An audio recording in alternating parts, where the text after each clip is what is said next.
My fiancée secretly tried to sell my house to pay off her parents' mortgage, so I called off the wedding, pressed charges, and left her and her family in shambles. I'm a 34-year-old guy, and a few months ago, I thought my life was pretty solid. I had a house I worked hard to buy, a fiancée I thought I loved, and a future I was genuinely excited about. Turns out, I was wrong about a lot of things, especially about the person I was planning to marry. I bought my house about 5 years ago. It's nothing huge or fancy, but it's mine. I worked overtime shifts, skipped vacations, and lived off ramen for years to save enough for it. It was a proud moment when I finally had the keys in my hand.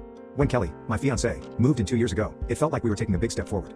She didn't contribute to the house financially at least, but I didn't mind. I figured I had it covered, and we split other expenses like groceries and smaller bills. Kelly came from a very different background. Her family was always struggling with money. They were the type to max out credit cards and then complain about how unfair the system was. I sympathized with them at first. Everyone has their own challenges, and I figured if I could help out here and there, it wouldn't hurt. But over time, little comments started adding up. Her mom once joked about how lucky Kelly was to have landed someone with a house. Her dad hinted about how great it would be to retire without a mortgage. Stuff like that. I brushed it off as harmless chatter, but looking back, I should have seen where this was going. A couple of months before everything blew up, Kelly started acting weird. She was on her phone a lot, whispering during calls and snapping at me over the smallest things. I figured it was stress from wedding planning. We were supposed to get